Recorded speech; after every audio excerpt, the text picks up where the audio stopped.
Thanks for tuning in to this continuing series on the Imjin War. If you want to keep watching, please consider subscribing to this channel and hit the notification bell that appears beside it. Now, for this episode, why did Hideyoshi want to conquer China? Why did he want to conquer essentially the whole world as he saw it? Was he just a megalomaniac, or did he have a logical reason? That's coming up. Stay tuned.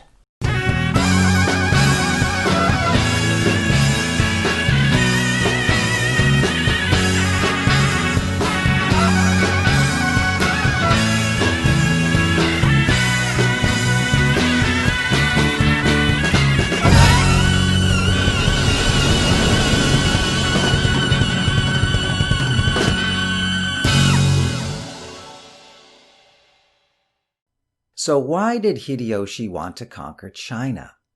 Was he just a megalomaniac? Was it just a matter of him wanting more and more land, more and more power? Or did he have a logical reason? Well, yes, he did have a logical reason. Before I get to that, though, a few background points to keep in mind. First of all, Hideyoshi was indeed a megalomaniac. Of course he was. He never would have conquered Japan if he hadn't have been. If Hideyoshi hadn't been a megalomaniac, he'd have fallen by the wayside. He'd have been trampled over by someone else who was more of a megalomaniac than he was. So yes, Hideyoshi was a megalomaniac.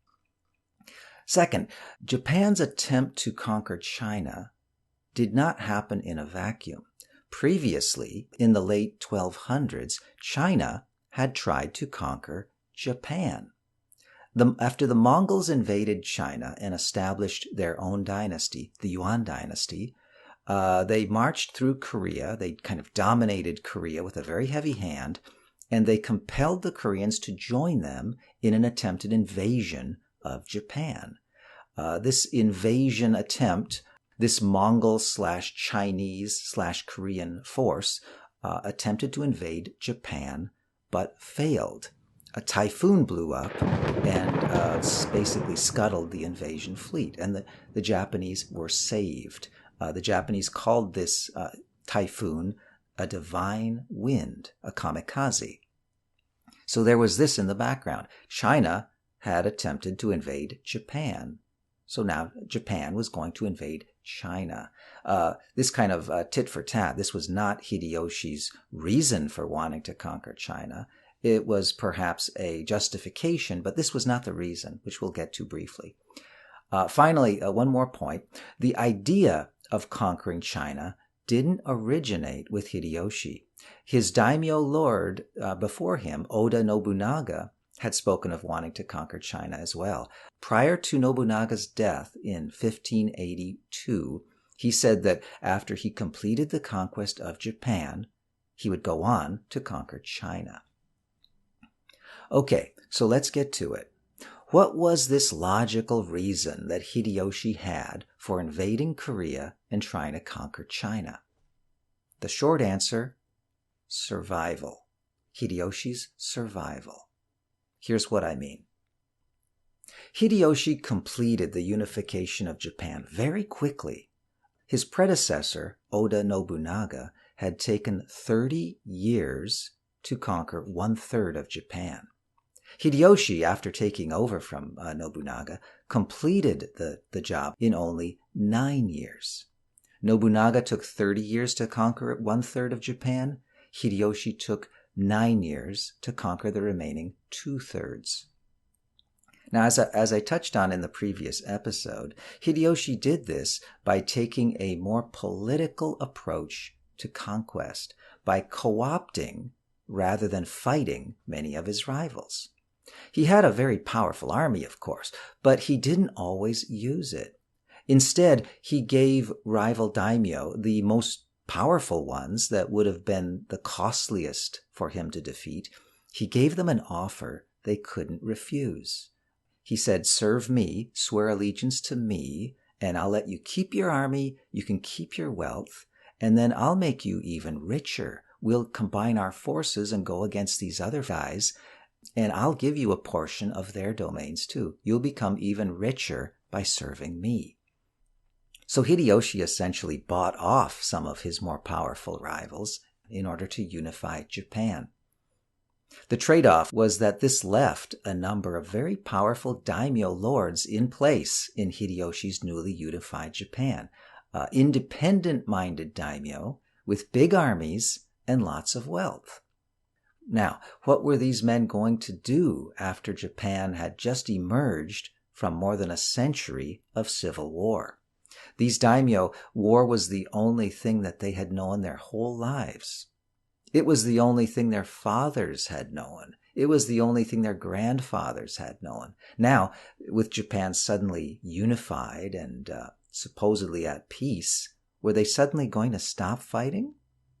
Or would they start scrapping amongst themselves? Or worse, would they turn on Hideyoshi and rebel? Hideyoshi didn't want to give them the chance. He didn't want to find out. His outward turn to conquer Korea and China was a way to keep these daimyo busy overseas. If they were fighting overseas with their armies, they wouldn't be at home causing trouble. It would also be a way to keep this Ponzi scheme of conquest alive. By conquering more land overseas, Hideyoshi would have more land and more wealth to distribute to his daimyo to keep them happy and to keep them from not turning on him. So that's the logical reason. Hideyoshi invaded Korea and tried to conquer China as a way to keep his daimyo commanders occupied overseas and in turn maintain his own control over Japan. But why conquer China? Why did Hideyoshi go so big? Why didn't he just settle on Korea? Korea alone would have been ample for keeping his daimyo busy. Here again, survival enters into it. But survival not just of Hideyoshi himself in power in Japan, but survival of the house of Toyotomi that he had created. The survival of his legacy, the survival of this big body of people, his extended family that comprised the house of Toyotomi. On the eve of the Imjin War, Hideyoshi was in his mid-50s, and he was in poor health. He was an old man. He likely knew that he didn't have a lot of years left. And he didn't have a son. He didn't have an adult heir to take over the house of Toyotomi after he had died, and to defend it, and to fight for it, and to ensure its survival. Hideyoshi did briefly have a hope when a son was born to him in 1589, a boy named Tsurumatsu. But Tsurumatsu died at the age of 2.